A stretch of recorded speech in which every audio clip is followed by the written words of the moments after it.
नमस्ते दोस्तों, कैसे हो सब। आप सभी को स्वागत है मेरा YouTube channel glow your study पर। हेलो हेलो एवरीवन, आप सभी को नमस्कार। आवाज आ रही है मेरी? हाँ जी।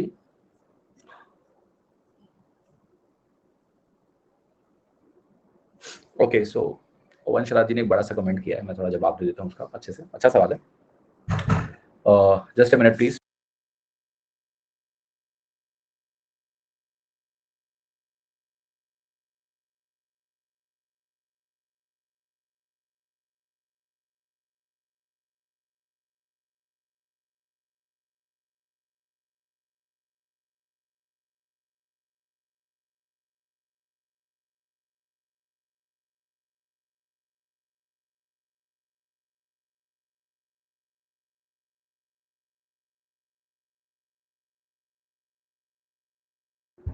Okay, alright. So Vanshraj ji का मैसेज है कि दिसंबर तक सिलेबस कंप्लीट होना था, 5 महीने ऊपर हो गए लेकिन अभी तक नहीं हुआ। एग्जाम आ गया, रिवीजन प्रैक्टिस भी करना है। हम्बल रिक्वेस्ट जितना जल्दी हो सके सिलेबस कंप्लीट करने की बात हमें फारिग कर दो। फारिग ही हो आप, डीआई आप यूट्यूब से कर लो। और दूसरा देखो, दो चीजें मैं बोलूंगा, सिलेबस खत्म करना और सिलेबस सही से खत्म करना, इन दोनों में बहुत फर्क है। ठीक है। मेरा आज तक कोई कोर्स 5 महीने में खत्म नहीं हुआ। ठीक है। तो मैं बोलता जरूर हूँ शुरुआत में, बट मैं भी अंदर से जानता हूँ कि मुझसे ये हो नहीं पाएगा। बट मैं कोशिश करता हूँ कि चलो इस बार थोड़ा तेज तेज पढ़ाने की कोशिश करेंगे, कम पढ़ाएंगे, थोड़ा जल्दी खत्म करेंगे। बट हो ही नहीं पाता है, क्योंकि मैथ्स 5 महीने का सिलेबस नहीं है। But practice most need for exam. Om Prakash ji, पहले मेरी बात समझो। आप बैच में सिर्फ इसलिए तो नहीं आए हो ना कि जल्दी से बस नाम मात्र का सिलेबस हो जाए फिर हम जाके प्रैक्टिस करें। बात वही है कि या तो चीज ठीक से आप सीखोगे और या फिर आप एग्जाम कई बार दोगे। सही से नहीं सीखोगे तो। अगर मैंने ज्यादा पढ़ाया है तो उसका कारण यह है कि आप हर परिस्थिति के लिए तैयार रहें। आपको पता है, प्रोबेबिलिटी की 6वीं क्लास में बैठा हूं मैं, क्योंकि मैं प्रोबेबिलिटी की थिंकिंग डेवलप करवा रहा हूं। वरना प्रोबेबिलिटी 3 दिन में खत्म करके निकल गया होता मैं। ठीक। तो ये समस्या मेरे साथ हमेशा रही है, जब से मैंने पढ़ाना शुरू किया तब से समस्या मेरे साथ है कि सिखाने के चक्कर में थोड़ा टाइम ज्यादा ले लेता हूं। पर यही सही तरीका भी है। और तरीका क्या होगा जरा बताओ। मतलब अगर आप सीख नहीं रहे हैं तो, तो कैसे एग्जाम में आप अच्छा कर पाएंगे। मेरा मानना यही है कि भाई टाइम लगता है तो हमने लगाया है। अब अब क्या करूं मैं, कॉन्सेप्ट समझाना, फिर उस पर ढेर सारे सवाल करवाना। नंबर सिस्टम में हमने कितने सवाल किए, ट्रिग्नोमेट्री में हमने कितने क्वेश्चंस किए। तो आपको पता है प्रॉब्लम है कि आपको ये भी जज करना पड़ेगा कि हमने बहुत डेप्थ में चीजें करी हैं, गहराई में करी हैं, राइट। और आप लोगों की वजह से ही मैं रुका भी रह गया यहाँ पर। वरना जाने का मन मेरा भी बहुत पहले हुआ था, तो मैंने कहा इन बच्चों का कोर्स खत्म करके ठीक से फिर निकलेंगे। ठीक है। सो आप लोगों के लिए मैं रुका रह गया। ठीक है, कि जो टीचर का धर्म है वो निभाते हैं और अच्छे से चीजें सिखाते हैं। सो इसमें यार समय लगता है, मैं क्या करूं। ठीक है। और ये थोड़ा मेरी कमजोरी भी है शायद। मुझे लगता है कि इससे मेरी थोड़ी एंटी मार्केटिंग भी हो जाती है। बिकॉज कुछ लोग हैं जो 4 महीने में कर देते हैं कोर्स, कुछ लोग हैं जो 5 महीने में कोर्स कर देते हैं। पर मुझे गणित को जिस तरह से मैंने सीखा है ना, मुझे लगता है यार सही से सिखा के जाएंगे। उस चक्कर में लेट हो जाता है। हर बार मैं टीम से मीटिंग करता हूँ कि यार इस बार कोर्स 6 महीने में करना है, कैसे करें। ठीक है। हर बार बात करता हूँ मैं कि 6 महीने में इस कोर्स को कैसे खत्म किया जाए। पता है प्रॉब्लम क्या है 6 महीने में खत्म करने में? जो पेडागॉजी है मेरा, जो पढ़ाने का तरीका है ना, उसमें ये कोर्स 6 महीने में नहीं खत्म होगा। तो सवाल ये है कि मुझे इसको तरीके को बदलना पड़ेगा। शायद जो लोग पढ़ाते हैं उस तरह से घुसना पड़ेगा, type wise, only PYQ based, right. ताकि जिसमें समझाने के बजाय इस चीज पे जोर दिया जाए कि यार एक काम करो, ये सवाल ऐसे करना है, ये सवाल ऐसे करना है, ये सवाल ऐसे करना है, वो सवाल ऐसे करना है। मैं ये नहीं कह रहा हूँ कि वो तरीका गलत है, मैं कह नहीं सकता कि वो गलत है, क्योंकि उससे भी लोग सेलेक्ट होते हैं, ऐसा नहीं है। क्योंकि रट के भी काम चल ही जाता है एग्जाम में, ट्रिक्स वगैरह से भी चल जाता है काम। पर मुझे लगता है कि वो मेरे लिए करना थोड़ा संभव नहीं है ना। गहराई से मैथ्स आती है तो गहराई से सिखाएंगे। अब ये है कि इसको कैसे हम थोड़ा और बेहतर, थोड़ा छोटा कर पाए, क्योंकि छोटे की नीड है, ये मैं समझता हूँ, क्योंकि अब एग्जाम में थोड़ा वेटेज भी कम हो गया है। But without taking away the crux of the course, how can I ensure कि बैच छोटा हो जाए। तो वो एक लड़ाई है मेरी खुद से, जिस पे काम चल रहा है। ठीक। कि कैसे इसको हम और छोटा कर सकते हैं, देखते हैं, will try.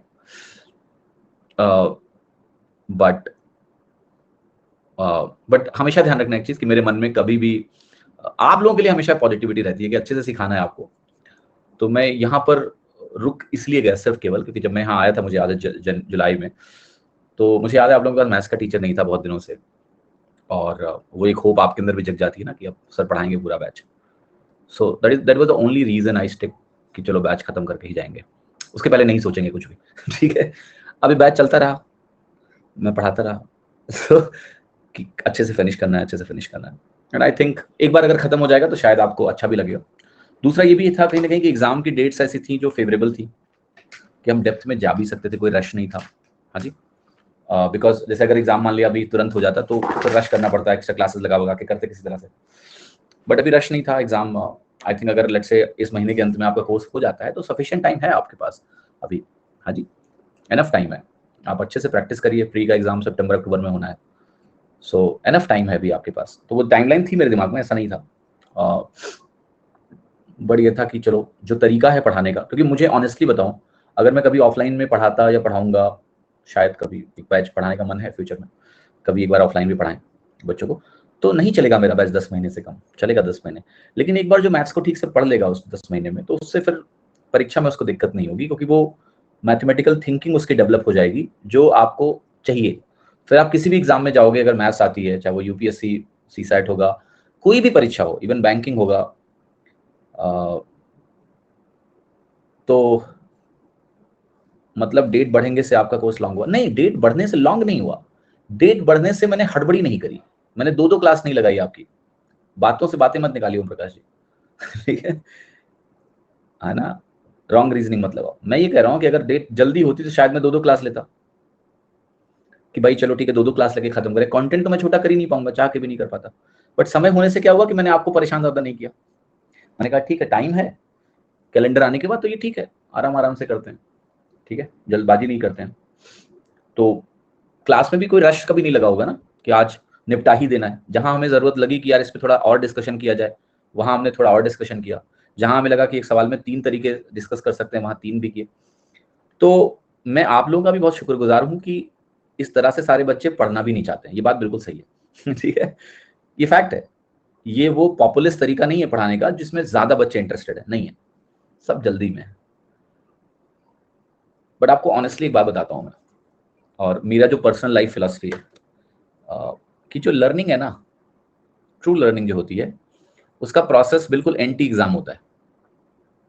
Anti exam process क्या होता है, एग्जाम प्रोसेस क्या होता है कि सब कुछ फटाफट खत्म करना। ओके, दैट्स एग्जाम प्रोसेस, कि सब कुछ जल्दी जल्दी खत्म करो, कैसे भी करके ट्रिक निकालो या कुछ भी करो, एग्जाम में सवाल लगे, भाड़ में जाए बाकी maths subject. But true learning कभी भी बहुत ज्यादा एक टारगेटेड एग्जाम मोड में नहीं हो सकती है, until you allow yourself to be little free to think, to absorb, to go slow. True learning is always slow, right? True learning is always slow. जब आप चीजों को बहुत फास्ट सीखते हो ना, फास्ट, वो बहुत ही हॉलो लर्निंग होती है। आपने देखा कि नहीं देखा, छोटी छोटी बातों में लोग उलझ जाते हैं क्योंकि उन्होंने कभी सही से नहीं सीखा चीजों को। तो सच्ची जो लर्निंग होती है वो हमेशा स्लो होती है, और इसलिए शायद मुझे टाइम लग जाता है, क्योंकि उस चीज को मैं इकट्ठा सिखा भी नहीं पाऊंगा आपको। आई नीड टाइम, मुझे समय चाहिए, आपका समय लगता है, ठीक है। तो मैं इसलिए साल में कभी ज्यादा बैच नहीं पढ़ा पाता हूँ। जब एग्जामों में था तो भी एक ही बैच मेरा एक साल में चलता था, एक से ज्यादा बैच नहीं पढ़ा पाता था मैं। बट जो पढ़ के जाते हैं और समय के अंत तक बने रहते हैं मेरे साथ, उनकी मैथ्स की समस्या खत्म हो जाती है। और प्लस जो डेवलपमेंट उनका होता है वो शायद ही कहीं और होता हो किसी कोर्स से, क्योंकि वहाँ का फोकस डिफरेंट है, मेरा फोकस डिफरेंट है, ठीक है। तो that was the explanation, and I think this feedback is not bad कि आपने 5 महीने बोला था और आप 10 महीने पढ़ा गए। ठीक है। आपको पता है इससे मेरा बहुत रेवेन्यू लॉस भी होता है, क्योंकि अगर मैंने दिसंबर में बैच खत्म किया होता तो मैं एक बैच और पढ़ा देता इतने टाइम में। तो this is a revenue loss also for me, but why I do it, because that's the only correct way, that's the only correct way to learn. 21 topics हैं, आप टाइम नहीं दोगे तो कैसे सीखोगे, ठीक है। सीखना पड़ेगा। 5 महीने में चीजें खत्म जरूर की जा सकती हैं तेजी से पढ़ा के, बट उसमें डिस्कशन इतना नहीं हो पाएगा, मैं इतनी गहराई से आपको चीजें नहीं सिखा पाऊंगा। रेवेन्यू लॉस इसलिए बिकॉज एक बात बताओ आप, new batch means what, new batch means new student, है ना। जब आप एक नया बैच शुरू कराते हो तो नए बच्चे आते हैं ना। फिर अभी तो मैं आपको 5 महीने एक्स्ट्रा टाइम दे रहा हूं, आप तो पुराने बच्चे हो। So understand this. अगर मैं एग्जाम में दो बैच लेता हूं, मान लिया एक साल में, लेट से एक जुलाई में शुरू करूं, एक जनवरी में शुरू करूं, that means what, I have a double revenue because of 2 new batches. But मुझे लगता है कि learning should be slow, okay, it should not be really fast, and धीरे धीरे चलो, लंबा सीखो, तमीज से सीख लो एक बार, ताकि आगे दिक्कत ना हो, ठीक है। वैसे भी जब आप गलत तरीके से सीखते हो, but your batch is in cycle fashion, नहीं वो साइकिल फैशन में बैच जरूर है, वो बात वो तो ठीक है, वो सब लोगों ने तरीके निकाल लिए हैं कि कैसे साइक्लिक बैच बना दो, that's a different story, but otherwise I am not teaching more than one batch, this is only one batch. So truly it's a one batch, right? That is started from July and it will end in the month of May. This is the only one batch, right? Truly it's one batch. It's not multiple batch kind of scenario, right?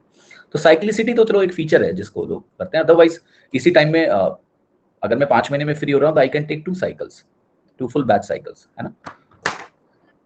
Anyway, चलो शुरुआत करते हैं और class करते हैं। कितने सवाल कर लिए थे हम लोगों ने, शायद 100 के आसपास हो गए थे।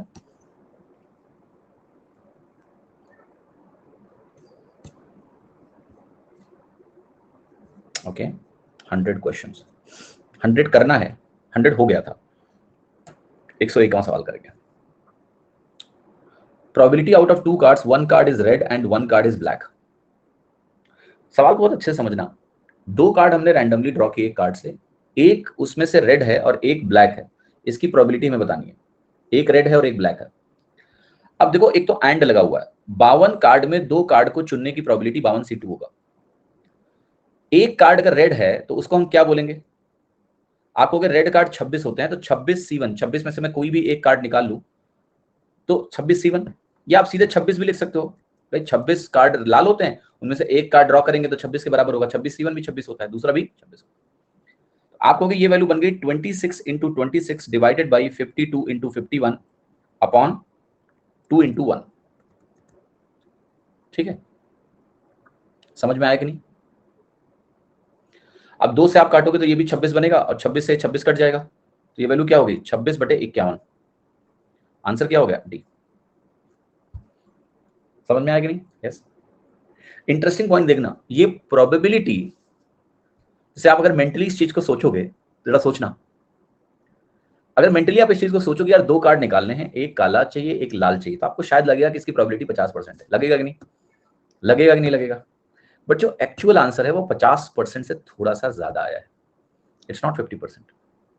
जब हम 2 कार्ड को रैंडमली ड्रॉ कर रहे हैं, एक उसमें से ब्लैक और एक उसमें से रेड होने की जो प्रोबेबिलिटी सॉल्व होके आई है वो आई है 26/51।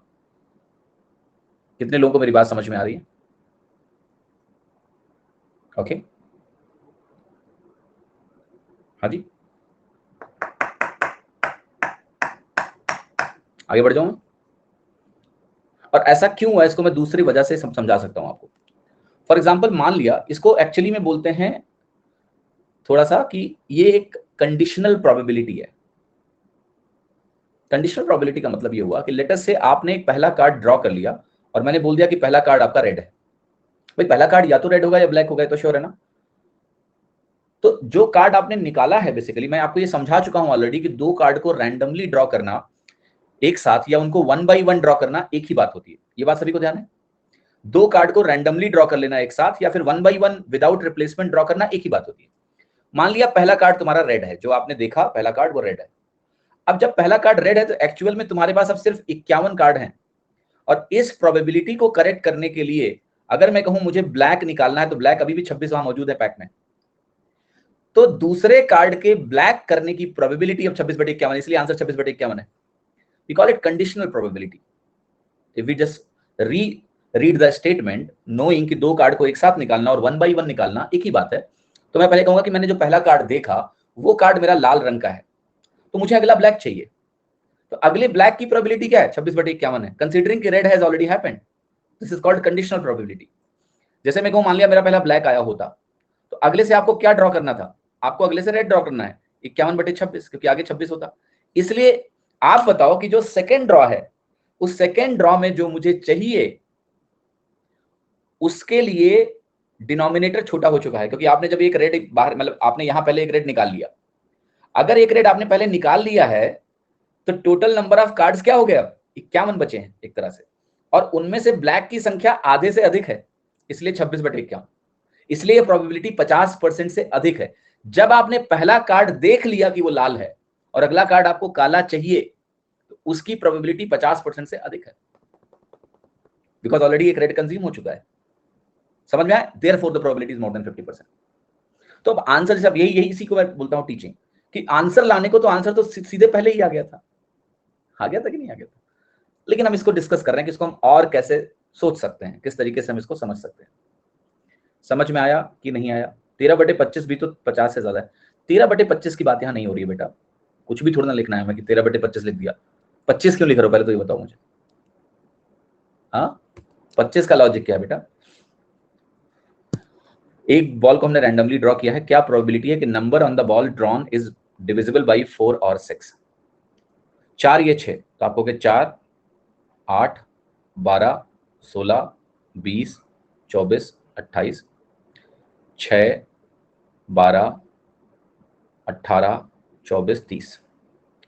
क्या क्या हमें काउंट करना है? ये, बट ध्यान रखना, जो चीजें 2 बार आ रही है उनको 2 बार काउंट नहीं करना है। तो हमें टोटल जो काउंटिंग करनी है वो यहाँ 7 संख्याएं हैं, और 7 के बाद यहाँ हमारे पास 3 और हैं, तो टोटल 10 हैं। और ये नंबर 1 से 30 कितने होंगे? 30 होंगे। तो 10/30 कितना बनेगा आपका? 1/3, 1/3। तो 1/3 आपका आंसर है B, right? B is the right answer. 103वां सवाल देखिए, सीजीएल 2022 के मेंस में भी पूछा गया। बहुत ही सिंपल सवाल था, पहली बार प्रोबेबिलिटी इंट्रोड्यूस हुई थी 2022 में, कि एक ग्लास में 6 व्हाइट, 8 ब्लैक, 4 रेड और 3 ब्लू मार्बल्स हैं। एक सिंगल मार्बल हमें ड्रॉ करना है जार से। क्या इसकी संभावना है कि ये ब्लैक हो या फिर ब्लू हो? तो ब्लैक या फिर ब्लू का मतलब 8, 3, 11 और 6, 8, 14, 4, 18, 3, 21, तो 11/21 हो गया सीधे। सरल सा सवाल था, डी ऑप्शन 11/21 सही था। बहुत सिंपल सवाल था, सीधा फॉर्मूला बेस्ड और इजीएस्ट पॉसिबल क्वेश्चन। ये भी सवाल सीजीएल 2022 मेंस में आया, जिसमें थोड़े से लॉजिक की आवश्यकता है। सवाल कह रहा है कि एक व्यक्ति है ए, वो सच बोलता है 7 में से 5 बार, यानी किसी व्यक्ति ए के, मैं लिख रहा हूं पी ए, इसके सच बोलने की जो संभावना है ये 5/7 है। एक व्यक्ति बी है, इसके सच बोलने की संभावना 8/9 है। अब एक चीज देना, अगर मैं यहां पर आपके सामने कभी भी लिखूंगा पी ए बार, तो पी ए बार का मतलब हो गया सच नहीं बोलना। ये क्या बनेगा? 1 - 5/7, यानी आप इसको बोलोगे 2/7।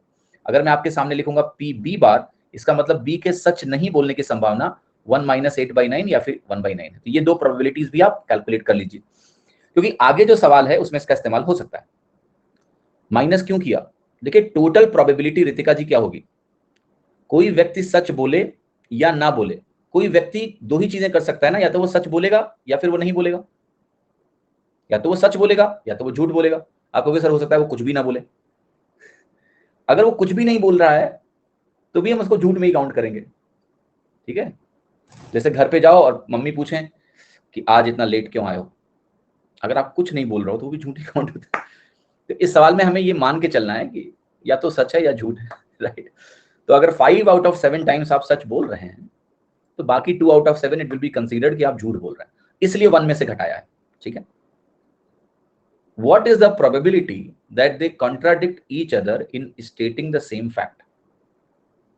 अब लेट्स से कोई घटना हुई, जैसे मान लेते हैं ये घटना ऐसी है कि sun rises in the east.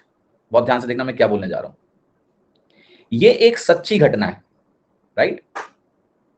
मान लेते हैं सच्ची घटना के लिए जो ए है वो सच बोल रहा है, तो हम कहेंगे पी ए है। एंड अच्छा, एक चीज और समझिएगा बहुत अच्छे से, मैंने आपको इंडिपेंडेंट इवेंट के बारे में कुछ बोला था या नहीं बोला था कि 2 इवेंट इंडिपेंडेंट होती हैं, मुक्त होती हैं एक दूसरे से, बोला था इस बारे में? मैं वो डिस्कशन फिर से याद दिलाता हूं। इंडिपेंडेंट इवेंट्स का मतलब ये होता है, बहुत सिंपल समझिएगा, कि जैसे लेट्स से मैंने पहला सिक्का उछाला और मुझे हेड्स मिला। अब अगर पहले सिक्के पे हेड आ गया है और जब मैं दूसरा सिक्का उछालूंगा तो उसमें हेड या टेल आने की जो प्रोबेबिलिटी है उस पर इस घटना का कोई असर नहीं पड़ेगा। तो इन इवेंट्स को हम बोलते हैं इंडिपेंडेंट इवेंट्स। अगर ये इवेंट ए है और बी है, मतलब अगर मैं कहता हूं कि मेरे पास एक क्वाइन 1 है, क्वाइन 1 है और एक हमारी क्वाइन 2 है, तो इन दोनों को जब मैं टॉस करूंगा तो ये दोनों इवेंट के आउटकम इंडिपेंडेंट है, मतलब इनका आपस में कोई संबंध नहीं है। समझ में आया कि नहीं? They are independent event, they are not dependent. कुछ भी कॉमन नहीं है इनके बीच में कि पहली इवेंट अगर ऑकर कर गई है, और इसके बारे में मैंने विस्तार से आपको समझाया भी था। तो अगर मैं ऐसी इवेंट के लिए ये निकालता हूं कि पी ए एंड बी, ये दोनों के अकर होने की जो संभावना होती है वो क्या होती है आपको याद है? P A into P B. A हुआ एंड बी हुआ, कॉमन तो कुछ है नहीं इनके बीच में, तो ये P A into P B से हमें टोटल प्रोबेबिलिटी इस इवेंट की मिल जाती है, राइट? तो यहां पर जो मैं सवाल आपको समझा रहा हूं देखिएगा कि मान लिया हमने कहा कि ए ने सच बोला, तो ए क्या बोलेगा कि sun rises in the east. अच्छा, अब बी इसको सच नहीं बोल सकता है, क्योंकि अगर वो भी सच बोल देगा तो दोनों एक ही बात बोल रहे होंगे, हमें कंट्राडिक्ट करना है, तो हम चाहेंगे कि बी यहां झूठ बोल दे। ए सच बोल दे, बी झूठ बोल दे। फिर हमने कहा कि मान लिया ए झूठ बोल रहा है, तो ये क्या बोलेगा कि sun does not rise in the east. आप कहोगे सर ये भी झूठ बोल दे कि sun does not rise in the east, या ये बोल दे कि sun rises in the west, और ये झूठ बोल के ये बोल सकता है कि sun rises in the south. दोनों गलत बोल रहे हैं, लेकिन तब भी कंट्राडिक्शन है। लेकिन यहां गारंटी नहीं है कंट्राडिक्शन की, हो सकता है दोनों सेम झूठ बोल दें। अगर दोनों सेम झूठ बोल देंगे तो भी वो कंट्राडिक्शन नहीं होगा। इसलिए प्योर कंट्राडिक्शन अगर हमें चाहिए तो हम चाहेंगे कि जब ए झूठ बोल रहा है तो ये नहीं बोल रहा है, ये पक्का नहीं बोल रहा है, बी उस समय यही बोलेगा, सच बोलेगा, तब 100% कंट्राडिक्शन होगा। भाई दो झूठ भी हो सकता है कंट्राडिक्ट ना करें, दो झूठ भी सेम बात बोल सकते हैं ना। जैसे अगर आप राजनीति को फॉलो करते हैं तो आपको राजनीति में कई बार ये चीज दिखती है कि ये सामने वाला झूठ बोल रहा है और एक पार्टी पूरा उसी लाइन पे झूठ बोले जा रही है, तो वो कंट्राडिक्ट नहीं कर रहे हैं एक दूसरे को, सब झूठ बोल रहे हैं, एक ही झूठ बोल रहे हैं। तो वहां भी कंट्राडिक्शन की गारंटी नहीं है ना। मानते हो कि नहीं मानते हो? हाल ही में मैं एक इंटरव्यू, ऐसे माहौल तो चल ही रहा है इलेक्शन का यार, तो ऑल मैंने इस इलेक्शन में पूरा न्यूज अवॉइड करी है, एक दिन ऐसे बैठा हुआ था एक मित्र के साथ, वो देख रहा था एक इंटरव्यू, सिर्फ झूठ। और ऐसा नहीं कोई एक दल करता है ये काम, सब यही करते हैं, सिर्फ झूठी झूठ, झूठी झूठ झूठ, पता चलता है कि सब झूठ बोल रहे हैं। ठीक है, और इतना कॉन्फिडेंस कि आप सोच भी नहीं सकते, ब्रेन वॉश करने में लगे रहते हैं लोग, काम भी है ना। तो what I want to tell कि जैसे एक पर्टिकुलर पार्टी है, तो वो पर्टिकुलर पार्टी की एक लाइन होती है, उसमें एक झूठ सब बोलते हैं, तो वहां कंट्राडिक्शन नहीं होगा। इसलिए दो लोग अगर एक घटना के लिए झूठ ही बोल रहे हो तो वहां भी हो सकता है उनके बीच में सहमति हो, कंट्राडिक्शन ना हो। कंट्राडिक्शन तभी होगा जब एक सच बोले और दूसरा झूठ बोले, क्योंकि सच और झूठ हमेशा अपोजिट में रहेंगे, दे कैनॉट बी सेम। एक सच के 1000 झूठ हो सकते हैं, लेकिन सच एक ही है। तो जब एक सच बोले और दूसरा झूठ बोले तो कंट्राडिक्शन होगा। तो अब इसी की प्रोबेबिलिटी हमारा आंसर है, और ये दोनों इवेंट इंडिपेंडेंट थी। यहां बीच में और लगा हुआ है तो हमने ऐड किया, यहां बीच में एंड लगा है कि जब ए सच बोल रहा है तभी बी झूठ बोल रहा हो, है ना। तो यहां एंड है तो प्रोडक्ट हुआ, और यहां और था तो बीच में सम हुआ, दो केसेस सबको जोड़ दिया, हमारा आंसर आ जाएगा। तो पी ए की वैल्यू बनेगी आपकी 5/7 इंटू 1/9 प्लस 2/7 इंटू 8/9। आप टोटल कर लीजिए तो यहां बचेगा 63, 5 और 16 21/63 बना, जो कि आपका हो गया 1/3। अच्छा है ना। क्या प्रोबेबिलिटी होगी कि वो एक दूसरे को कंट्राडिक्ट करेंगे सेम फैक्ट में? दैट्स 1/3, 1/3 प्रोबेबिलिटी है कि वो सेम फैक्ट में एक दूसरे को कंट्राडिक्ट करेंगे। This is the answer. तो ये अच्छा सवाल था, क्योंकि पहले तो आपको लॉजिक एस्टैब्लिश करना था कि P A into P B bar plus P A bar into P B. ठीक है, question number 105। Probabilities of solving a problem by 3 students ABC are 3/7, 5/9 and 1/5 respectively. The probability that the problem will be solved is। अच्छा सवाल है, देखिए गौर से पढ़िएगा इसको। दोनों झूठ होगा तो कॉन्ट्राडिक्ट कैसे करेगा? मैंने कब बोला दोनों झूठ है सौरभ? कहां थे आप? कहीं चले गए थे क्या बीच में? कहां दोनों झूठ लिखा हुआ? जब एक सच है तो दूसरा झूठ है, एक झूठ है तो दूसरा सच है। ठीक है, सवाल देखिए, the probability that problem will be solved is. देखिए हम चाहते हैं कि प्रॉब्लम सॉल्व हो जाए, एक पर्टिकुलर प्रॉब्लम है लेट्स से, तो प्रॉब्लम सॉल्व होने का मतलब क्या है? कोई भी उसको सॉल्व कर दे। सपोज करो एक टीम है जो प्रॉब्लम सॉल्व कर रही है, एक पर्टिकुलर प्रॉब्लम, तीनों में से कोई एक हो जो प्रॉब्लम सॉल्व कर दे तो प्रॉब्लम सॉल्व हो गई। तो हम ये कह सकते हैं कि ऐसा निकालते हैं कि टोटल प्रोबेबिलिटी प्रॉब्लम के सॉल्व होने की और ना होने की 1 है। अच्छा, प्रॉब्लम कब सॉल्व नहीं होगी? जब ए भी सॉल्व ना कर पाए, बी भी सॉल्व ना कर पाए और सी भी सॉल्व ना कर पाए। तो ये इस केस में जब तीनों प्रॉब्लम सॉल्व नहीं कर पाएंगे तो प्रॉब्लम सॉल्व नहीं हुई। लेकिन इसके अलावा जितनी भी संभावनाएं बनेंगे, जैसे एक संभावना ऐसी बन सकती है कि ए ने सॉल्व कर दिया, बी ने नहीं किया, सी ने नहीं किया। देखिए हमारे पास टोटल जो संभावना है मैं आपको समझाता हूं। यहां पर आपके पास ऐसी चीजें हैं, ए बार, बी बार, सी बार, ऐसे। तो टोटल संभावनाएं क्या है कि ए के लिए 2 पोजीशंस हैं, सॉल्व कर पाएगा या नहीं कर पाएगा। सेम बी के लिए सॉल्व कर पाएगा या नहीं कर पाएगा, सेम सी के लिए सॉल्व कर पाएगा या नहीं कर पाएगा। तो यहां टोटल 8 चॉइसेस हैं हमारे पास। Okay, there are total 8 choices, we can list them out. इसमें से एक चॉइस ये है जब तीनों सॉल्व नहीं कर पा रहे हैं, ए बार, बी बार, सी बार। इसके अलावा जो बाकी 7 हैं, उन बाकी 7 में कोई ना कोई एक है जो सॉल्व कर रहा है। एक केस तो ये भी है जब तीनों सॉल्व कर रहे होंगे, एक केस ऐसा होगा जब 2 सॉल्व कर रहे होंगे, कुल मिला के प्रॉब्लम सॉल्व हो रही है। तो सिवाय इसको छोड़ के बाकी 7 में प्रॉब्लम सॉल्व हो रही है।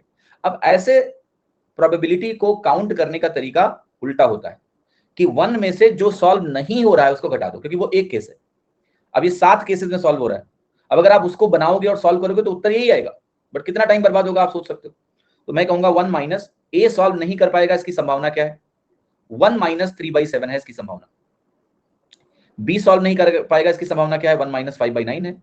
सी सॉल्व नहीं कर पाएगा, इसकी संभावना 1 माइनस 1/5 है। तो ये वैल्यू बनेगी 4/7 इंटू 4/9 इंटू 4/5। ओवरऑल वैल्यू जो ये है आपकी वैल्यू है 63 इंटू 5, 315 नीचे आ जाएगा और ये बनेगा 315 माइनस 64। तो पहले हम घटाएंगे, इसमें से 15 घटा लेंगे, 49 और घटा लेंगे तो 251 बनेगा। तो ये वैल्यू आपकी आ जाएगी 251/315, राइट। समझ में? अब अगर आप सीरियसली सवाल को मतलब वेरीफाई करना चाहते हैं, ओके, तो मैं बता रहा हूं क्या करना पड़ेगा आपको। दूसरा तरीका इसका जो फॉरवर्ड तरीका है वो काफी खतरनाक है। हम मान लेते हैं तीनों सॉल्व कर रहे हैं, फिर हम मानेंगे ए सॉल्व कर रहा है, बी कर रहा है, सी नहीं कर पा रहा है। फिर हम मान लेंगे ए कर रहा है, बी नहीं कर पा रहा है और सी कर पा रहा है। फिर हम मान लेंगे ए कर पा रहा है, बी नहीं कर पा रहा है, सी भी नहीं कर पा रहा है। ठीक है, अब ये 4 केसेस हो गए जहां पर ए ने प्रॉब्लम को सॉल्व किया है। अब आपको क्या करना है, आप सब में ए के ऊपर बार लगा दो, इन्हीं केसेस में ए के ऊपर बार लगा दो और यही चीजें लिख दो, बी सी बार, बी बार सी और बी बार सी बार। ये 8 केसेस हैं। आप इन सब की प्रोबेबिलिटी एक एक करके लिख के जोड़िए। ये केस 1 है, ये केस 2 है, ये केस 3 है, ये केस 4 है, केस 5 है, केस 7 है, केस 8 है, केस 9 है, सॉरी 5 6 7 8 होगा ना, 7 8।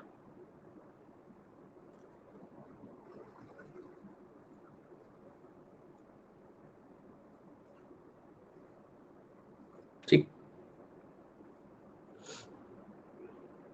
तो अब अगर आप एक एक करके चलें, जैसे कहें पी ए, मैं आपको दिखा रहा हूं, जैसे 1 है या तो 1 होगा या 2 होगा या 3 होगा, ऐसे करके डॉट डॉट डॉट, या 8 होगा। आपको करना क्या है ना, you can just write down all the probability, क्योंकि 1 में क्या है, ए एंड बी एंड सी, इसकी प्रोबेबिलिटी इंटू इसकी प्रोबेबिलिटी इंटू इसकी प्रोबेबिलिटी। अच्छा, 8वां केस आपको नहीं लेना है, क्योंकि 8वें केस में प्रॉब्लम सॉल्व नहीं हो रही है। तो आपको सिर्फ 7वें केस तक जाना है, जहां तक प्रॉब्लम कम से कम कोई एक व्यक्ति सॉल्व कर रहा है। आप अगर इस तरीके से करेंगे तो भी आंसर आप देखोगे 251/315 ही टोटल बनेगा। जब आप इनको जोड़ोगे, इन प्रोबेबिलिटीज को आपस में, तो यही उत्तर आएगा। बट आपको समझ में आ रहा होगा ये क्यों नहीं करना है, क्योंकि उल्टा तरीका अगर आसान है तो वही करेंगे। जैसे आप नंबर सिस्टम में कई बार पॉजिटिव रिमाइंडर की जगह नेगेटिव रिमाइंडर लेते हो कि नहीं लेते हो, है ना? क्यों लेते हैं? क्योंकि जैसे मैंने आपके सामने यहाँ पर एक नंबर लिख दिया, मान लिया 288 और 17 से डिवाइड किया हमने, और पावर में मान लिया 4 है, तो आप कहते हो 17 का 17 गुना 289 होता है, और उससे -1 रिमाइंडर है, -1 की पावर 4 निकालेंगे, कह देंगे +1 रिमाइंडर है। वैसे तो रिमाइंडर 16 है पॉजिटिव में, लेकिन 16 की पावर 4/17 कैसे करोगे, कितना टाइम लगेगा? तो हमने वहां नेगेटिव रिमाइंडर ले लिया। इसी प्रकार से जब हमें निकालना है कि प्रॉब्लम सॉल्व हो रही है, तो हम नहीं होने वाला केस लेके एक में से घटा देंगे, तो हमारा उत्तर आ जाएगा सरलता से। ये इसका लॉजिक है, ठीक है। 106वां सवाल देखिए, 1 person can hit a target 5 times out of 8 shots. If he fires 10 shots, what is the probability that he will hit the target twice? अब देखो, इसको करने के पहले मुझे आपको एक छोटी सी बात समझानी पड़ेगी और वो है रैंडम वेरिएबल।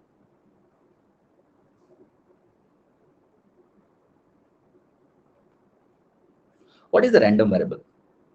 लेट अस से कोई भी एक घटना है, उस घटना के घटने की प्रोबेबिलिटी p है, इवेंट हैपनिंग, यह है p probability of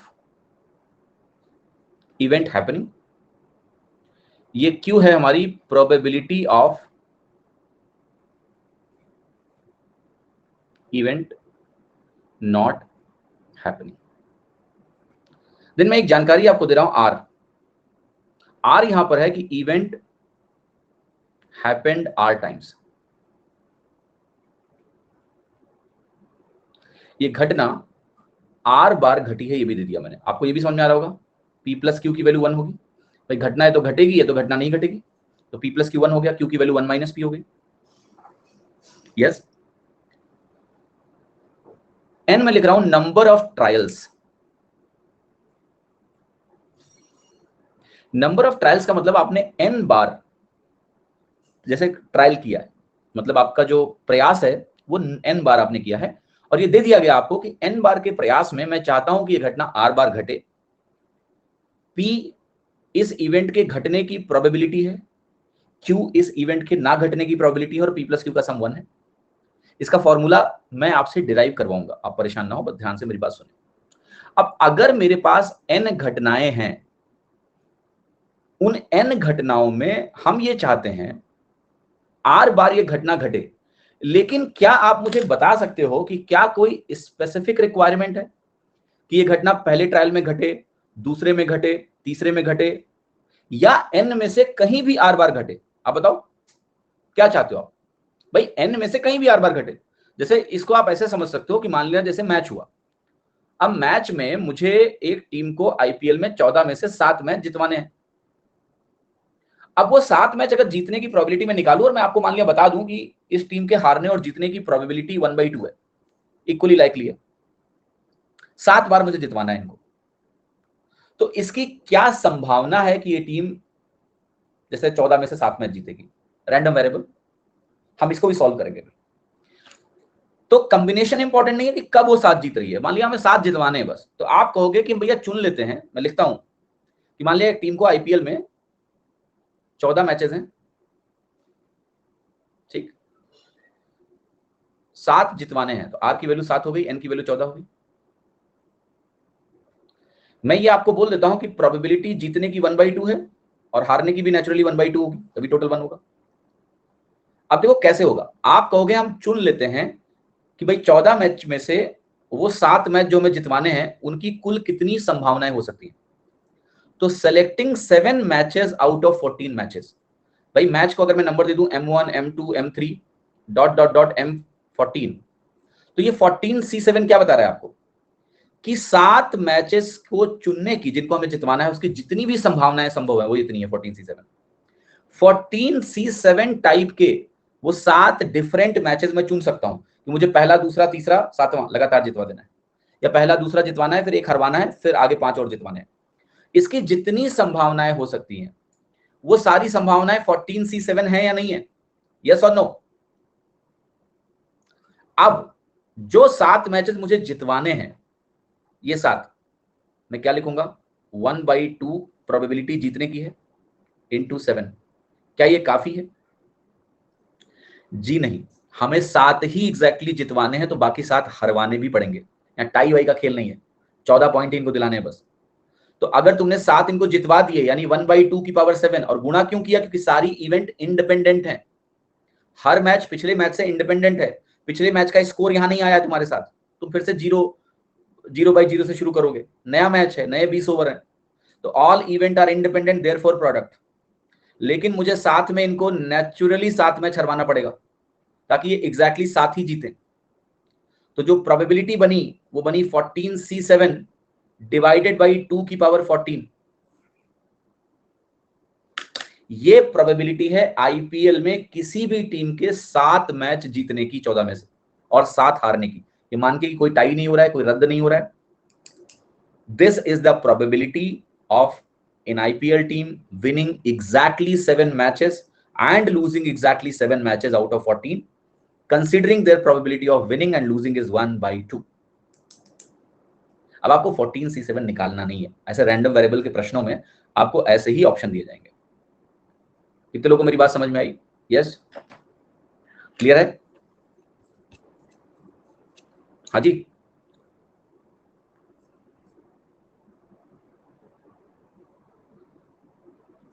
make sense? This is the answer. अब आते हैं, ये रैंडम वेरिएबल समझ गए आप? पूरी बात समझ गए? पी इवेंट के उस घटना के होने की संभावना है सर, लॉस एंड विन दोनों एक साथ लिया। कहां एक साथ लिया मैंने? एक साथ कहां लिया? 7 मैच जिताए हैं और 7 हरवाए हैं। 7 बार वो घटना घटी, 7 बार नहीं घटी, तो ना घटने की प्रोबेबिलिटी भी तो 1/2 ही है ना। इक्वल प्रोबेबिलिटी मैंने आपको दी है सवाल में। Let us write the formula here now. N में से वो आर जितने तरीके से चुने जा सकते हैं, भाई रैंडमली वो किन्हीं भी आर ट्रायल्स में वो इवेंट हो सकती है, तो वो आर ट्रायल्स की कुल कितनी संभावना है जिसमें इसको जिताना है, वो एनसीआर है, सिलेक्शन। देन हमने कहा घटना के घटने की प्रोबेबिलिटी पी है, तो हम यहां लिखेंगे पी की पावर आर। आर में जिताया तो पी प्रोबेबिलिटी है जीतने की, P into P into P into P into P R बार। फिर इस घटना के कितने ट्रायल्स में इनको नहीं होना चाहिए जहां वो पक्का हारे, तो एन में से अगर आर जितवाया है मैंने, तो मैं एन माइनस आर में हरवाऊंगा।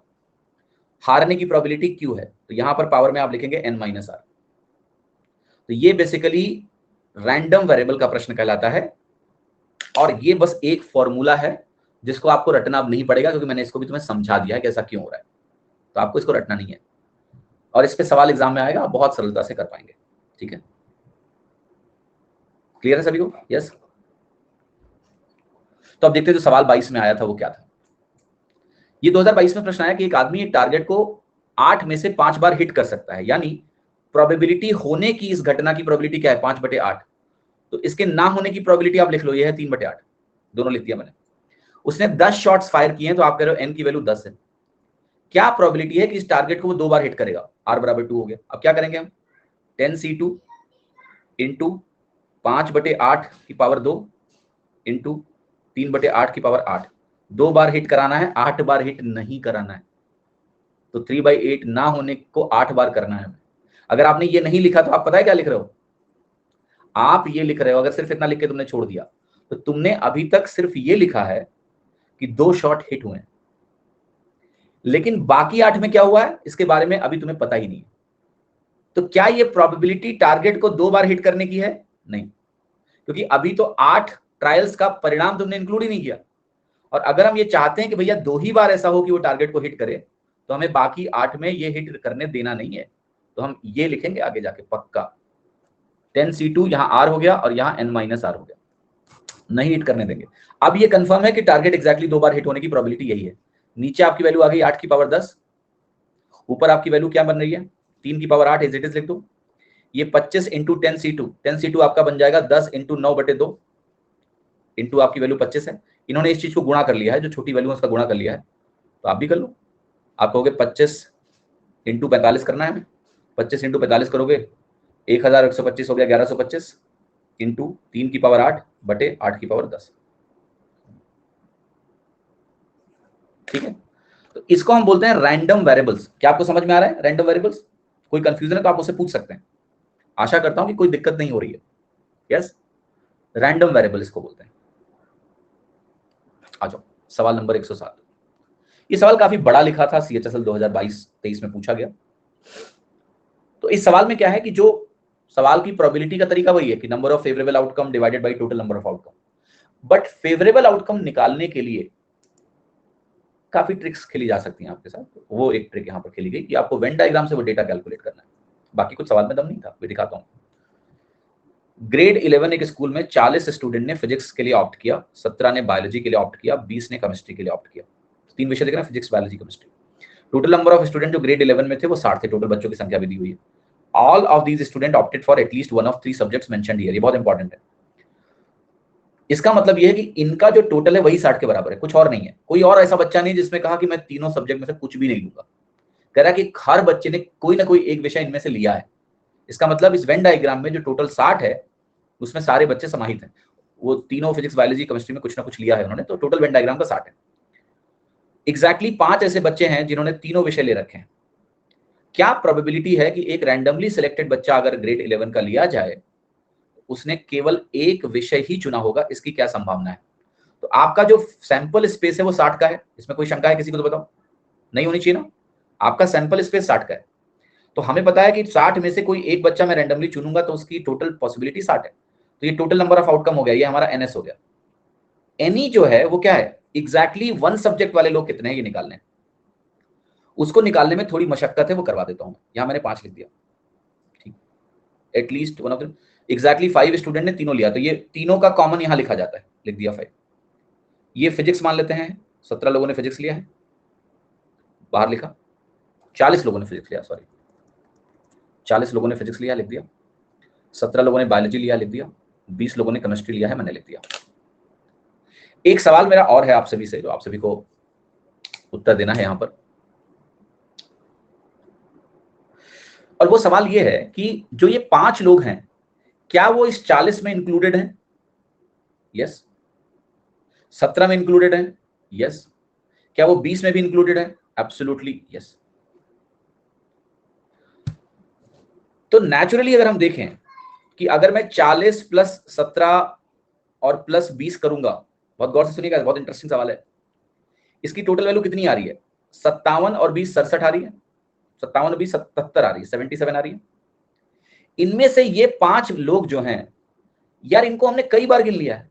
कितनी बार गिन लिया है? 3-3 बार गिन लिया है।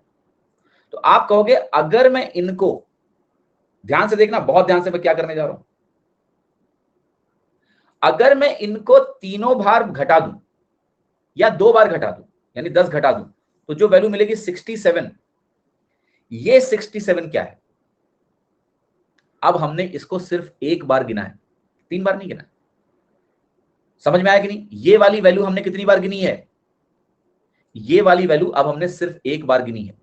लेकिन आप कहोगे टोटल 60 है गुरुजी, ये 67 का है आ रहा है अभी भी। इसका कारण बताता हूं। इसका कारण यह है कि ये वाला जोन ना 2-2 बार हो गया ना अभी। देखो, जब आप बोलते हो 40, तो उस 40 में इसको एक बार बोला तुमने, इसको कि नहीं? यस। जब आपने बोला 17, जब आपने 40 बोला तो भी एक बार बोला, जब आपने 30 बोला तब भी आपने इसको एक बार बोला।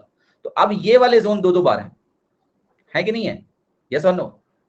अगर मैं इस जोन को ए बी सी बोल देता हूं फॉर एग्जाम्पल, तो आप मुझे कहेंगे कि ये a प्लस बी प्लस सी का टोटल 7 के बराबर है।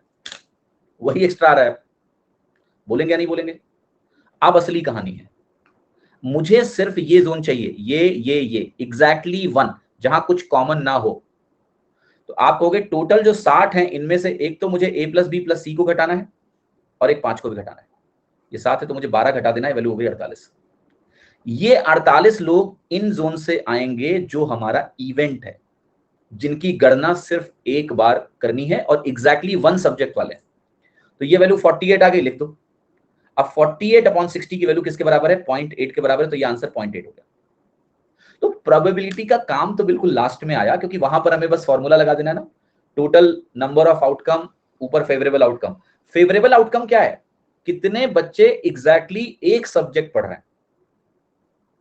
अब पता है आपको, सेट थ्योरी में बच्चे कई बार फॉर्मूला रट के जाते हैं। इस सवाल में आप फॉर्मूला लगा लो सेट थ्योरी का और बर्बाद हो जाओ। ये सवाल लॉजिकल अंडरस्टैंडिंग से ही निकालना आसान है। अगर आप फॉर्मूले में घुसे, फॉर्मूला तो रट लिया सबने, Na union B union C is equal to Na plus NB plus NC minus Na intersection plus, बैठे रहो लेके, ठीक है। You will get highly confuse. हो जाएगा वहां से भी, ऐसा नहीं कि नहीं होगा, हो जाएगा, बट इतना इंट्यूटिवली नहीं होगा आपसे, जितना बढ़िया से आप यहां देख के कर पा रहे हो।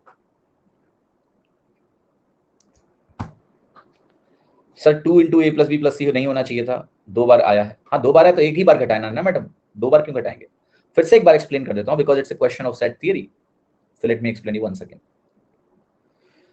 40, 20 और 17 का टोटल कितना आया? 77, जो कि 60 आना चाहिए था। 77 क्यों आया जरा बताओगे? अब मैं आपको और छोटा तरीका सिखाऊंगा, ये तो बहुत लंबा तरीका था, ठीक है। अब मैं आपको और छोटा तरीका सिखाने जा रहा हूं।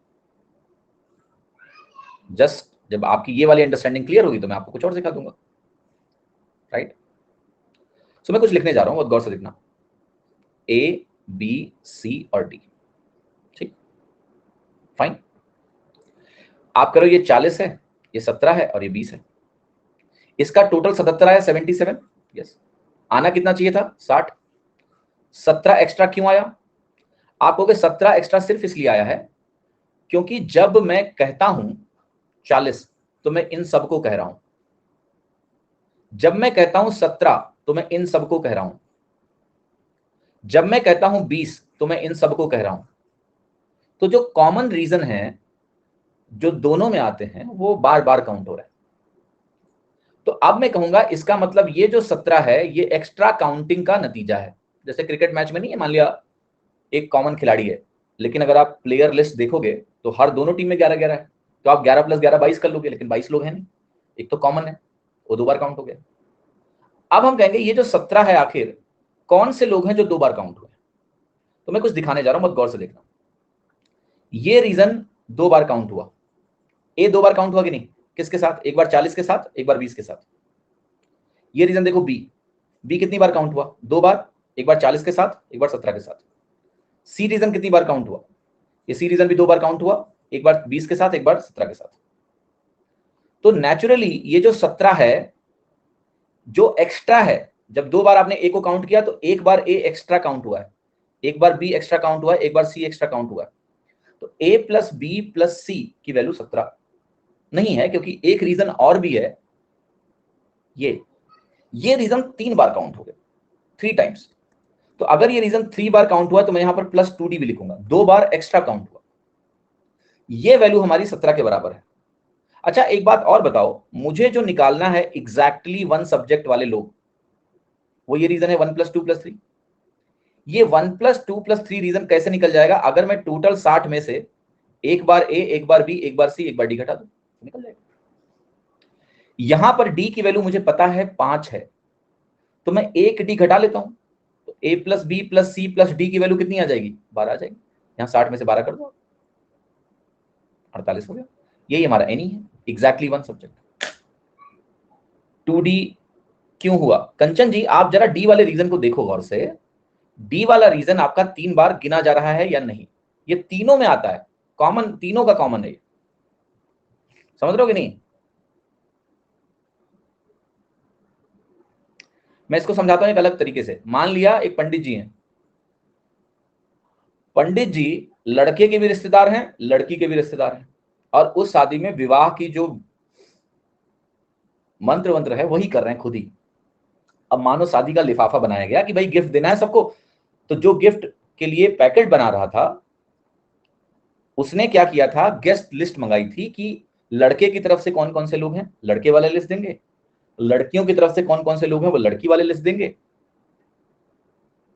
तो इसमें हुआ क्या देखो कहानी, उसने लिफाफा बनाया, और नेचुरली एक पंडित जी तो होते ही हैं शादी में जो शादी कराएंगे, तो लड़के वाले की तरफ से लिस्ट में पंडित जी का नाम था तो उनके लिए एक लिफाफा बन गया। फिर लड़की वाले के लिस्ट में भी पंडित जी का नाम था तो भी उनके लिए एक लिफाफा बन गया। और फिर ये हुआ भाई पंडित जी का लिफाफा, तो पंडित जी का भी एक लिफाफा बन गया। तो पंडित जी आदमी एक है, लिफाफा 3-3 बन गया इनके लिए। लेकिन जब लिफाफा देने की बारी आई तो पैनी निगाह किसी की पड़ी कि ये भैया ये एक ही है, 3 नहीं है। तो क्या करोगे तुम? ये 2 लिफाफे कहोगे भैया एक्स्ट्रा है, पंडित जी को एक ही जाना है। अब समझ में आ गया है ना? तो जब हम तीनों को देख रहे हैं ना, डी रीजन तीनों में एक एक बार आया है, लेकिन हमें 2 बार हटाना पड़ेगा। एक्स्ट्रा काउंटिंग कितनी हुई है? तो यहां पर ए एक बार एक्स्ट्रा काउंट हुआ, मैंने दिखाया आपको क्योंकि 2 बार गिना गया है। बी एक बार एक्स्ट्रा है तो ये लिख दिया, सी एक बार एक्स्ट्रा है तो लिख दिया। डी चूंकि 3 बार काउंट हुआ है तो 2 बार एक्स्ट्रा काउंट हुआ है, इसलिए टोटल जो 17 का एक्स्ट्रा है वो इनका टोटल है। समझ में आया कि नहीं? क्लियर हो गया? तो ये पूरा प्रश्न जो है, ये जो पूरा प्रश्न है, शादी में दोनों तरफ से पंडित जी आते हैं, मेरे में तो एक ही तरफ से थे, लिफाफा बचा लिया था मैंने, एक ही तरफ से, एक ही पंडित जी थे हमारे, ठीक है। कैमरा वाले भी 2 आते हैं, हमारे एक ही थे। ये सब ड्रामा हमने करा ही नहीं था, पहले ही बातचीत कर ली थी, समन्वय बिठा लिया था। 2 नहीं चाहिए, कोई भी डुप्लीकेसी नहीं, ओनली 1, राइट। अरे कार्ड भी तो नहीं छपवाए थे हमने, 2 तरह के, एक ही तरह का कार्ड था, single card used on both sides. हाँ जी, कंजूसी नहीं थी, इसको कहते हैं कि बर्बादी से बचाना चीजों को।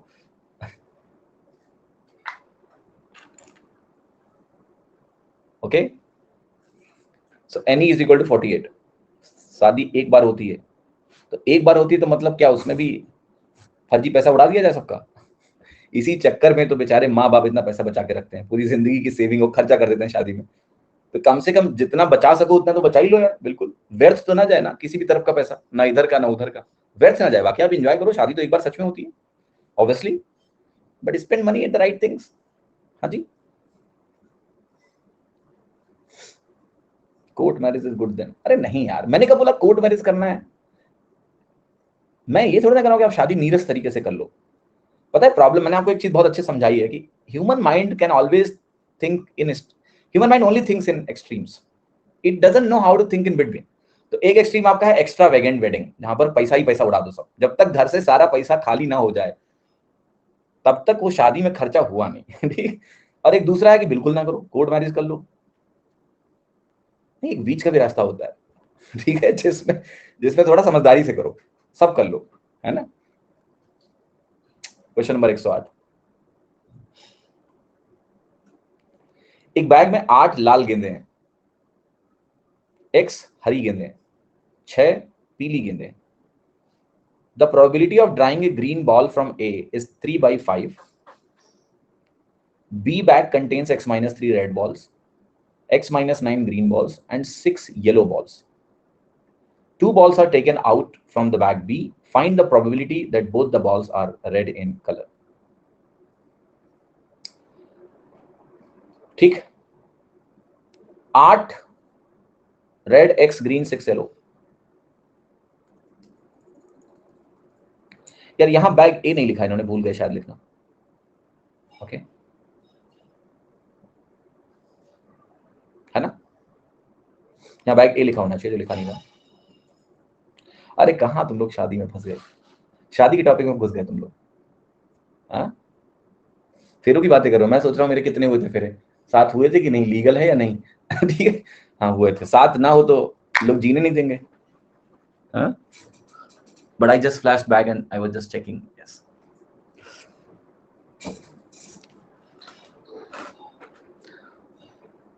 उसमें भी ऐसा कुछ होता है कि 7 में से बीच में चेंज कर देते हैं, कब कौन आगे रहेगा पीछे रहेगा, ये सब बड़ा सिस्टमैटिक तरीके से सब डिफाइंड है बहुत। हाँ जी, ये मैंने उसी दिन समझा, इसके पहले मैंने इतना ध्यान नहीं दिया था, मुझे लगता था 7 होते हैं बस। बट अपनी शादी में ये समझ में आया कि 7 में भी परम्यूटेशन होता है, ठीक है, बीच में चेंज कर देते हैं परम्यूटेशन, हमेशा तुम आगे नहीं चलोगे।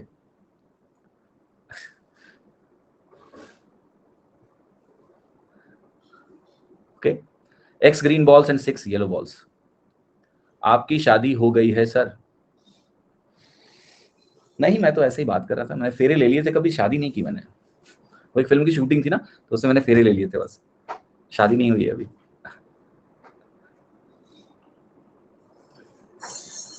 चलो सवाल करते हैं। यार एक बात बताओ, इस सवाल में क्या बकवास सवाल है?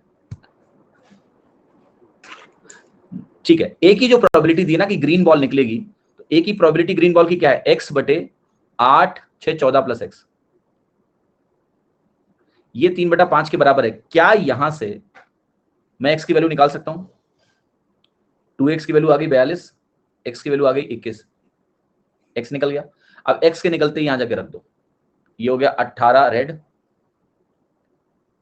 और X - 9 12 आपकी ग्रीन हो गई, 6 हमारी येलो बॉल हो गई। ठीक, इनमें से हम 2 बॉल निकालेंगे बैग बी से, और क्या प्रोबेबिलिटी है कि दोनों रेड हैं, तो दोनों के रेड निकालने की प्रोबेबिलिटी 18C2 है, और 30 6 36 तो 36C2 है। 18C2 बटे 36C2 1/2 नहीं होता है, ठीक है, सॉल्व करना पड़ेगा इसको। 18 × 17 बटे 36 × 35, क्योंकि दोनों में C2 है इसलिए 2 × 1 लिखने की जरूरत नहीं, वो कट ही जाएगा। तो ये 36 से काट के यहां पर 2 आ जाएगा नीचे, ये बन जाएगा 17/70, डी ऑप्शन। तो यहां पर X की कैलकुलेशन करनी है पहले डेटा से, और फिर उसको रख के दूसरे बैग की प्रोबेबिलिटी जो बोली गई है 2 बॉल्स को ड्रॉ करने की, वो हमें निकालनी है। ठीक है, 109 देखिए, एक 5 अंकों की संख्या है, उसको हमें बनाना है 0 1 2 3 4 का इस्तेमाल करके बिना रेपिटेशन के, मतलब जिस संख्या का आप एक बार इस्तेमाल कर लेंगे दोबारा नहीं करेंगे।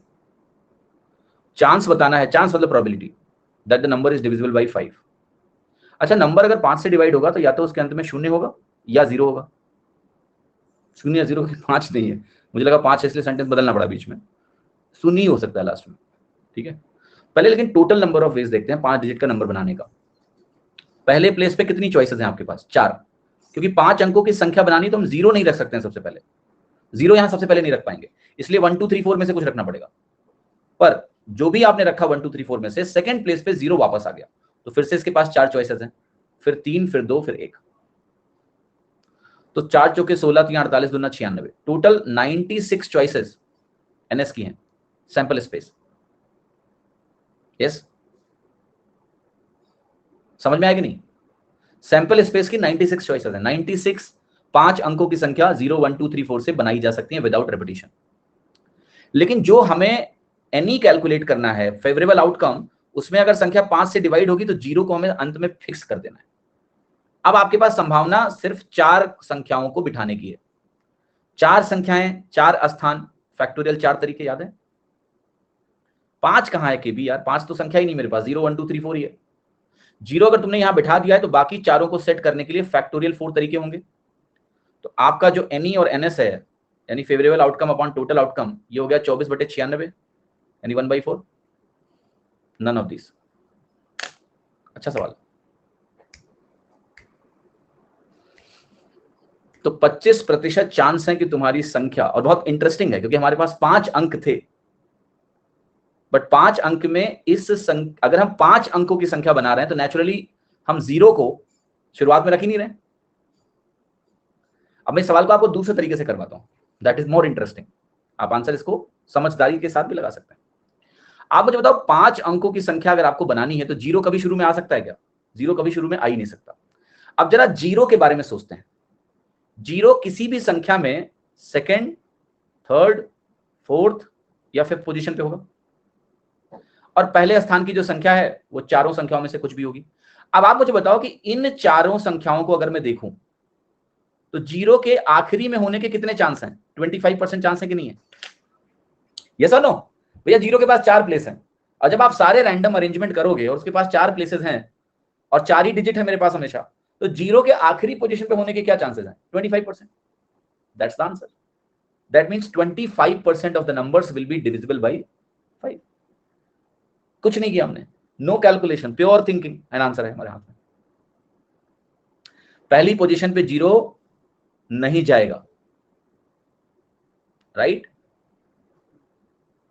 इसलिए दीपक सर बोलते हैं एसएससी में 80% आंसर नोटा या ऑल ऑफ द अबव होता है। I disagree with Deepak sir, ठीक है? क्योंकि जो ऐसी तुक्के लगा के बाहर हो जाते हैं बेचारे, उनका दर्द पूछना कभी, ठीक है? तो कभी भी मैथ्स में नन ऑफ दीज पे ऐसे तुक्का नहीं मारना। गणित में, जीएस में मार सकते हो। दीपक सर की बात, आप कंडीशनल प्रोबेबिलिटी जीएस में मारो, मैं उनको कंट्रास्ट जीएस में नहीं कर रहा हूं, बट उन्होंने जीएस के लिए ही बोला होगा, मैथ्स के लिए नहीं बोला होगा, ठीक है? हाँ, तो जीएस के लिए बोले तो वहीं लगाओ ना, हर जगह मत लगाओ, कंडीशनल है ना वो। ये सबको समझ में आया लॉजिक इसका? तो अब इस सवाल को करने का आप ये तरीका देखो, प्रोबेबिलिटी को हमने कैसे कैलकुलेट किया, कितने मजेदार तरीके से। 0 को पहले रख नहीं सकते तो 0 के लिए 4 चॉइसेस हैं, तो 0 के लिए चारों प्लेसेस पे होने की प्रोबेबिलिटी 25% है ना। अगर हम सारे कॉम्बिनेशन बनाएंगे तो 25% हमारा आंसर 1/4, जो कि हमने यहां से कैलकुलेट करके निकाला, ठीक। 110वां सवाल देखिए। 10 पॉइंट्स को हमने यूनिफॉर्मली प्लेस किया है पेरीमीटर ऑफ द सर्कल। ए और बी 2 पॉइंट हैं इस तरीके से कि वो एंड पॉइंट है डायमीटर के। If a triangle formed using the 3 of these points is chosen at random, what is the probability that it will lie completely on one side of AB, the point A and B being included? सवाल देखिएगा। So the question says कि पहले तो आप circle बना लेते हैं जरा, और सर्कल के बाद हम एक डायमीटर भी बना लेते हैं। अब इस डायमीटर के एंड पॉइंट हम डिफाइन कर लेते हैं A और B। टोटल कितने पॉइंट है हमारे पास? 10। 2 पॉइंट ये हो गए, तो इसके अलावा हमारे पास कितने पॉइंट हैं? 8 और हैं, 1 2 3 और 4। सेम कहानी यहां, 1 2 3 और 4। सवाल जो कह रहा है उसको बहुत ध्यान से सुनिएगा। सवाल ये कह रहा है कि अब आपको ट्राइंगल बनाना है, तो आपको कह रहा है कि ए और बी को इंक्लूड करके ट्राइंगल बनाना है। What is the probability that it will lie completely on one side of A B? The point A and B being included. What is the meaning of this? कि या तो हम ए point को use करें और ए point को use करके हम ट्राइंगल बना लें, तो एक साइड में आ गया इस तरीके से। हमें इस तरह का ट्राइंगल नहीं बनाना है, इनका कहना है ये ट्राइंगल हमारे लिए अलाउड नहीं है, हम इस तरह का ट्राइंगल नहीं बनाएंगे। हमें जो ट्राइंगल बनाना है वो ये ट्राइंगल अलाउड है, ये ट्राइंगल हमारे लिए अलाउड है, अलाउड है हमारे लिए, ये ट्राइंगल भी अलाउड है।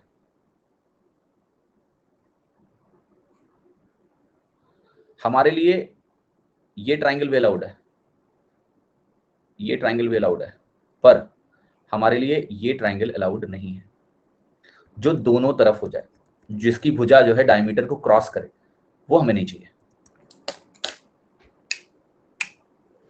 तो आपको बेसिकली क्या करना है इसको मैं समझाता हूं। पहले तो ये समझना है कि बिना कंडीशन के हम अगर ट्राइंगल यहां बनाने चले गए तो कितने ट्राइंगल बनेंगे। देखो अगर ए और बी के हम एक साथ इंक्लूड करेंगे, मैं उस पॉइंट पे भी आ रहा हूं, I am coming to that point as well. पहले मुझे ये बताओ थोड़ी देर के लिए कि अगर मैं इन 10 पॉइंट से त्रिभुज बनाना चाहता हूं तो टोटल कितने त्रिभुज बनेंगे। क्या ये बात सभी को समझ में आ रहा है? 10C3 और नॉट, यस और नो? क्यों? क्योंकि पहली बात तो ये क्लियर है कि यहां पर कोई भी 3 पॉइंट कोलिनियर नहीं है क्या? नहीं, नो 3 पॉइंट्स आर कोलिनियर।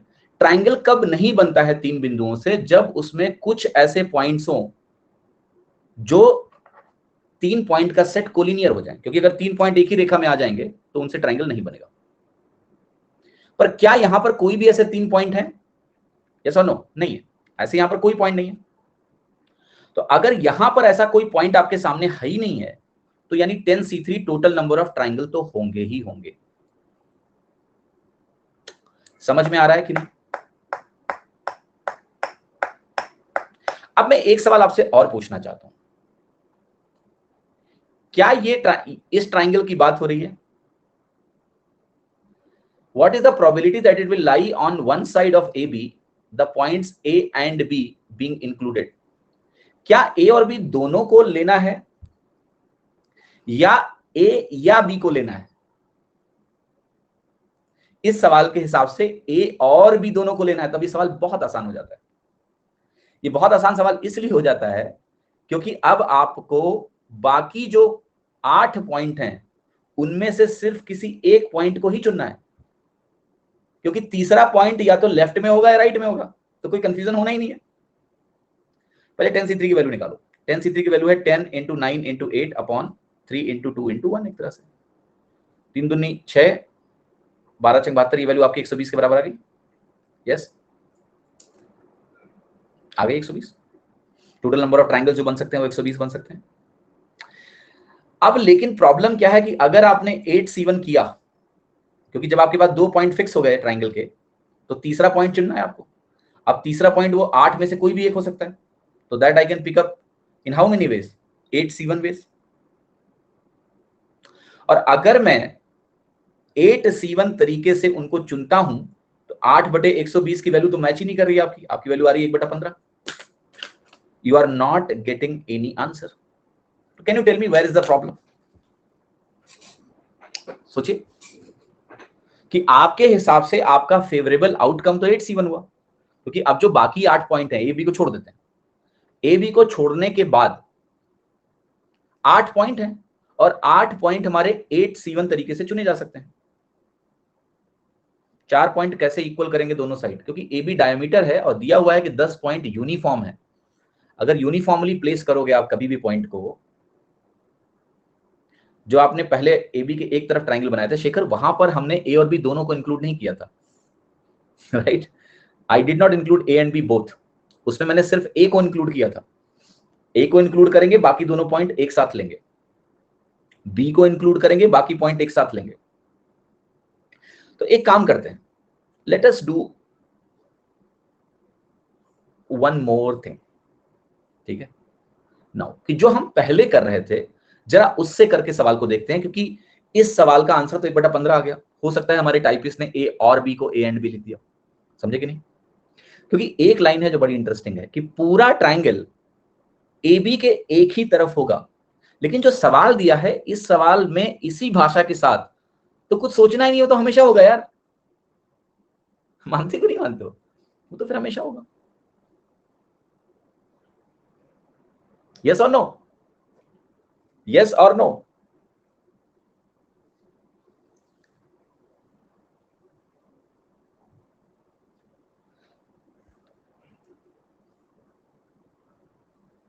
ठीक है, तो अब एक काम करते हैं, यहां पर हम ए एंड बी की बजाय इसको ए और बी करके अगर सोचें हम कि हमें ए बी लाइन के एक तरफ पूरे ट्राइंगल को रखना है जिसमें हमें ए या फिर बी पॉइंट को इंक्लूड करना ही करना है, तो उस केस में क्या होगा, जरा उस चीज को हम लोग समझने की कोशिश करते हैं। राइट? कितने लोगों को मेरी बात समझ में आई है कि कहां पर थोड़ा कंफ्लिक्ट क्रिएट हो रहा है इस सवाल में? ठीक है, यस और नो?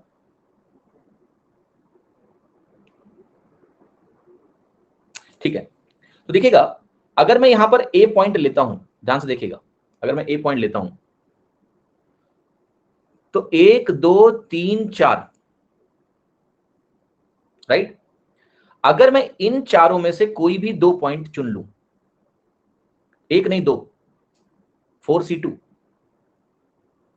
क्योंकि अगर आप बी को चुनेंगे, अगर आप बी को भी चुन लेंगे फॉर एग्जाम्पल, तो पूरा त्रिभुज ए बी के एक साइड में नहीं है। मैं ये मान के चल रहा हूं कि ए बी लाइन हमें सेपरेट रखनी है, क्योंकि सवाल की भाषा में भी थोड़ी क्लैरिटी कम है। तो अगर हमें पूरा ए बी के एक साइड रखना है तो ए को तो हम चुन ही चुके हैं, 4C2 2 पॉइंट और चुनेंगे यहां से, बट वो दोनों पॉइंट इधर से भी हो सकते हैं, फिर वो दोनों पॉइंट बी के साथ भी हो सकते हैं, तो टोटल फेवरेबल वैल्यूज आपकी हो जाएंगी 4 × 4C2। बी बीइंग इंक्लूडेड तो कह रहा है अरे यार भरत, वो खेल तो हम यहां कर चुके ना 1/15, वो तो मैच ही नहीं कर रहा है उत्तर। अब हम ए और बी पे जा रहे हैं, अब हम ए और बी डिस्कस कर रहे हैं, ए एंड बी पे उत्तर नहीं आया आपका। ए और बी में और ए बी के एक साइड ही अगर पूरा ट्राइंगल मुझे रखना है कंप्लीटली ऑन वन साइड, तो देखो ए पॉइंट अगर आपने लिया है तो 4C2 इधर 4C2 इधर, ये तो ए के लिए हो गया। फिर बी अगर पॉइंट हमने लिया है तो उसके लिए 4C2 इधर 4C2 इधर, ठीक है, डिवाइडेड बाई 120। तो ये वैल्यू आपकी कितनी हो गई? 4 3 12/2 6 चौके 24/120। इसकी वैल्यू आ रही है 1/5। ये भी उत्तर में नहीं है। ठीक, अब आते हैं तीसरी पॉसिबिलिटी पे। तीसरी पॉसिबिलिटी ये हो सकती है कि हम बी को कंसीडर करें, कि बी को भी हम ए के साथ ले सकते हैं, ये भी कंसीडर करें। तो हमारे पास यहां पर आपकी वैल्यू मिलेगी 5C2। 5 में से कोई भी 2 पॉइंट आप चुन लीजिए, तो आप कहेंगे 5C2, और 5C2 के साथ क्या करेंगे? 4 का गुणा करेंगे। क्या 5C2 के साथ 4 से गुणा करेंगे? डिवाइडेड बाई सेम, टोटल आपका 120 ही रहेगा। तो ये वैल्यू बनेगी 10 चौके 40/120। यस, यहां से आपकी वैल्यू 1/3 आएगी, बट इसमें भी एक फॉल्ट है। तो इस सवाल की भाषा में थोड़ी प्रॉब्लम है, मैंने हर तरह की पॉसिबिलिटी यहां जरूर डिस्कस कर दी, बट यहां पर एक फॉल्ट बताता हूं मैं आपको, उसको बहुत गौर से देखिएगा। ये भी उत्तर सही नहीं है 1/3। क्यों नहीं सही है? क्योंकि ध्यान से देखो, जब आपने 5C2 लिखा तो एक प्रॉब्लम पता है क्या है? नहीं बेटा, 4 जब 4 इंटू कर दिया ना आपने, तो वो 4 इसीलिए आया है क्योंकि ए के लिए तो 2 ही बनेगा ना, और 2 बी वाला है, तो ये 4 सही है। अब इस सवाल में प्रॉब्लम क्या है मैं आपको समझा देता हूं। जब आपने ए के साथ मान लिया एक ट्राइंगल बनाया हो, और मैं इस पॉइंट को लेट से बोलता हूं P1 P2 P3 P4, और ये पॉइंट आपका मान लेते हैं P5 P6 P7 P8, और ये P9 है, और ये P10 है, लेट से मान लेते हैं ये हमारे 10 पॉइंट्स हैं इस तरह से। जब मैं ए के लिए ए चुनने के बाद 5C2 लिख रहा हूं, तो एक पॉइंट समझिएगा कि एक ट्राइंगल ऐसा होगा P10 P3 P5, ये होगा कि नहीं होगा? ये एक ट्राइंगल आपको समझ में आ रहा है जो होगा? जब मैं बी के लिए काउंटिंग कर रहा हूंगा, तो उस बी की काउंटिंग में जब ए इंक्लूडेड है, ये जब बी और ए दोनों इंक्लूडेड है for example, both are included, तो ये सारे ट्राइंगल दो दो बार काउंट हो गए। BAP1, BAP2, BAP3, BAP4, they are counted twice. तो आपको ये समझना है कि जो 4 इंटू 5C2 आप लिख रहे हो, जो कि 40 के बराबर है, ये 40 एक्चुअल में है नहीं। इसमें हमारे 4 ट्राइंगल दो बार यहां काउंट हो गए, राइट, क्योंकि हमने ए को और बी को जब पकड़ लिया है, इन दोनों को पकड़ लिया है, तो 4 ट्राइंगल इधर दो दो बार काउंट हो गए, 4 इधर दो दो बार काउंट हो गए, तो इसमें हमें 8 घटाना पड़ेगा बटा 120, तो वैल्यू हो गई 32 बटा 120। अब अगर आप इस वैल्यू को डिवाइड करेंगे 8 से, तो 8 चौके 32 और 4 बटे 15 इसकी वैल्यू है। तो इस सवाल में बहुत सारी प्रॉब्लम्स हैं, वो मैंने आपको समझाई, राइट। और उन बहुत सारी प्रॉब्लम्स में पहली प्रॉब्लम तो क्लैरिटी मिसिंग है। ए एंड बी के केस में तो मैंने आपको दिखाया कि जो आंसर है वो 1/15 आएगा, ठीक है। ये भी तो आंसर नहीं है, तो मैं क्या करूं समर्जित, अगर आंसर नहीं है तो हम जबरदस्ती थोड़े ना आंसर में फिट कर देंगे यार जाके। तुम्हारा मतलब है कोई ना कोई उत्तर तो सही करो सर, कैसे भी करो। अब जो सवाल होगा वैसे ही तो गणना करेंगे ना हम, दुर्गणना तो हम नहीं कर सकते ना बेटा, दुर्घटना दुर्गणना ठीक है, तो हम दुर्गणना नहीं कर सकते हैं, हम गणना करते हैं। सही से हमने गणना करी, हमने इनकी सारी संभावनाओं को टटोल लिया और आपको क्लैरिटी मिली। इस गलत सवाल से आपको ज्यादा क्लैरिटी मिली क्योंकि हमने सब कुछ देख लिया, इसमें क्या क्या हो सकता है सब देख लिया। एक का आंसर 4/15 आया, एक का आंसर 1/15 आया, एक का आंसर हमने निकाला कितना कितना था 4 इंटू 4C2 करके 1/5 था, ठीक है, 1/3 था सॉरी।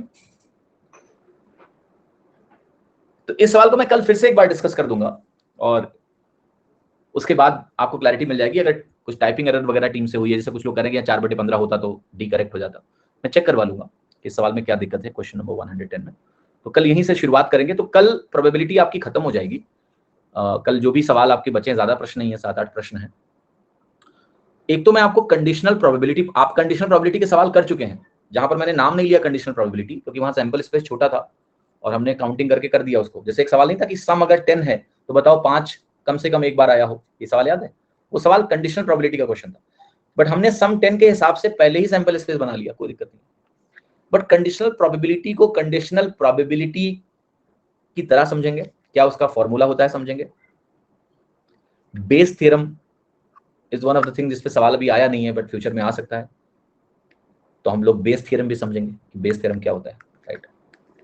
सो कल की इंटरेस्टिंग क्लास है, कल लास्ट क्लास होगी प्रोबेबिलिटी की, तो विल सॉल्व 8-9 क्वेश्चन जो बचे हैं वो। देन आपको कंडीशनल प्रोबेबिलिटी का स्टेटमेंट क्या है, उसमें बहुत गहरा आपको नहीं घुसना है, ना बेस थ्योरम में ना कंडीशनल प्रोबेबिलिटी में, ठीक है। बस उसके स्टेटमेंट्स को और केस को समझ लेना है with 1 or 2 examples, that's it, और उसी को ठीक से रिवाइज कर लेना, बस ज्यादा कुछ नहीं करना है। तो आपकी प्रोबेबिलिटी आपके पकड़ में है, फिर कोई दिक्कत नहीं। चलिए कल मुलाकात करते हैं शाम को 6 बजे। धन्यवाद। अब थोड़ा रुक जाना। वीडियो अच्छी लगे तो लाइक, शेयर और सब्सक्राइब करना मत भूलना। याद तो रहेगा ना?